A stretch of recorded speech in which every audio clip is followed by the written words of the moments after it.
Hey guys, welcome back to another episode of Two Galuna Outdoors, and today I'm actually going to be explaining, I'm going to be tying, and I'm going to be teaching y'all about the Texas rig, and I'll also try to give y'all some tips on how to fish a Texas rig. I've been getting a lot of questions about it. It's one of the most common rigs that people use, and it's also one of the most common rigs that people actually make some mistakes on. So I'm going to bring it up to the table later on to show you a close-up of how to tie this rig, but in general you need three things. You're going to need a bullet sinker or a bullet weight. You're going to need some kind of bass hook. Now there's multiple different types of hooks I'll explain later. And then you'll need obviously some kind of soft plastic. So the first thing with Texas rigs is any kind of soft plastics you can fish with the Texas rig. So whether it's a Cinco, whether it's a curly tail worm, whether it's a rage crawler, you can tie them all with the Texas rig. So basically I got my line here. Now as far as line choice, mono, fluorocarbon braid, it just depends on the situation. I usually just use mono just because it's something that is on almost all my rods, and unless I'm fishing topwater I tend not to use braid that much. So the first thing you're going to do is you're going to take your bullet sinker and you're just going to slide it on. Alright, so after you slide your bullet weight on, you're then going to tie on your hook. Now in this particular case I got a straight shank hook, just a straight wide gap worm hook is actually what they call it. Now as far as knots go, anything from clinch knots to Palmer knots, they all work fine. Now I'm going to get a little bit closer and I'm going to show you all the actual rigging of the worm. In this particular case I got a Cinco, and then I got my hook. So what you're gonna want to do is you're gonna want to put the tip of this hook in the middle of this worm, like so. And then after you get to the bottom, the base of this hook, you're gonna pop out of the worm. And generally that's somewhere around ½ inch to an inch. Once you're popped out of the bottom of the worm, you're gonna slide it all the way up, and you're gonna twist it around like that. Now once it's twisted around like that, you're pretty much done. You're gonna go to the middle of the worm where the end of the hook's at, and you're gonna push up probably ½ inch, and then you're gonna dig it in the hook like so. I'm actually gonna redo that. It wasn't the best, but you're gonna do it like so. Now this hook and this worm should technically be weightless at this point. I don't know if this is focusing in really well, but what happens is when the bass actually bites down on the worm, you can see where the hook becomes exposed, and that's what you want. So when you're fishing this open water, it's not going to get hooked on anything, but as soon as the bass bites down, he's going to get exposed to the hook. And that's basically how you tie the Texas rig. Now a couple things to keep in mind is, you can see on this particular worm, there's a little pocket in here. You want to actually try to aim to get your hook on the inside of that pocket, but not all baits come with it. So I want to take it to the table and we'll show you another close-up, and then I'm actually going to tie on a couple more different types of soft plastics, lizards, curly tail worms, just to kind of show and prove that they all tie up pretty much the same. So yeah, let's go ahead and do that now. Alright guys, welcome to the desk. Basically just some more rigging up here. As you can see, we're back to our bullet weight. Now the thing about these bullet weights is you want to try to fish as light as you can allow, basically.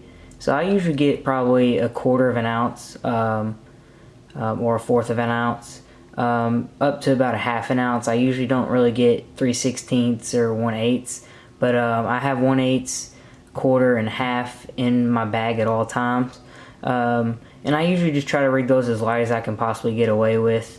That's pretty much it for the bullet weight. I mentioned earlier the two different types of hook. This right here is just a straight shank hook, and as you can see, it curves with the J, and then it just goes straight across and up.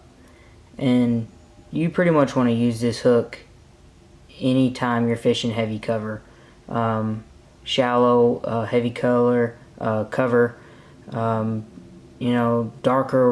water, muddier water, usually generally when you're by cover of some sort. Now they also make another kind of hook that's called a wide gap, and I tend to fish those more open or clear water, just because of the way that I run the rig. I don't have that hook with me right now to show you all the difference, but generally you want to get those two types of hooks when you go out and buy stuff for your Texas rig. Okay, so now we're just going to go ahead and rig up this curly tail worm, and again it's the same process. You're going to go down the middle, poke out, and then you'll run it all the way up the hook,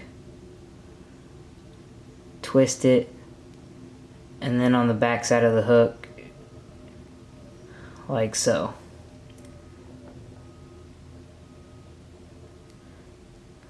And some other baits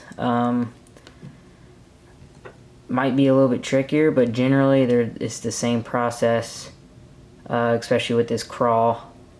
Just running it straight up, twisting it, pushing it down, and then coming out like so.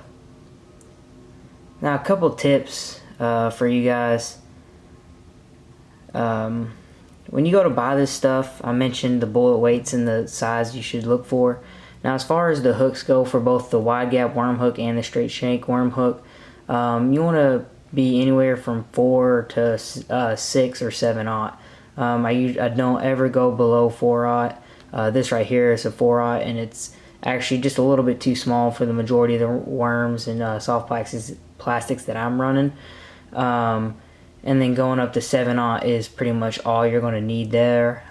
Don't go out and buy a wide variety of different hook sizes for that particular case. The last thing I want to talk about is how I fish. This rig. Generally, with this bullet sinker, just leaving it pure on the line like this, it can run up and down the line. And you do not want to fish it that way when you're fishing in heavy cover, because the weight will fall faster and excess line will go out as your bait falls. Now when you're fishing in open cover, you want to leave it like this, give the bait a more natural drop, because there's not as much cover and you don't have to worry about getting snagged as much. However, if you're fishing extremely heavy cover, like I do a lot, you want to find a thing called a bullet peg. And basically this is just a peg for the bullet weight, which stops the weight from sliding, so it almost just keeps it on lock. Now they actually have things called bullet pegs, and you can buy those. The second option is down in the hole here, you can actually take a toothpick and stuff the toothpick in the bullet weight, and that's generally what I do. My last resort, if I don't have a toothpick, is I actually got one of these little snap-on pinch weights, and they're itty bitty. They're very, very small, and I'll actually snap that and pinch that onto the rig. Now what that does is that bullet sinker won't move. Now generally the worm will be on first before I put that on, but that just acts as a peg for the bullet weight, and you want to fish that when you're fishing heavy cover. Alright guys, I hope y'all enjoyed today's video on how to tie a Texas rig. Just a couple tips there, tips and tricks for you, mainly when you go to buy your hooks, wide gap worm hooks and the straight shank worm hooks. The straight shank worm hooks are mainly for heavier cover. The wide gap worm hooks I fish more open water, open or clear water. The the thing about the weights, I peg my weights when I'm fishing heavy cover. I do not peg my weights when I'm fishing open water or I want a more natural fall. Pegging your weights prevents that bait from being so far away from the bullet sinker itself to where if it's 8 or 10 inches away, it will actually fall in the cover.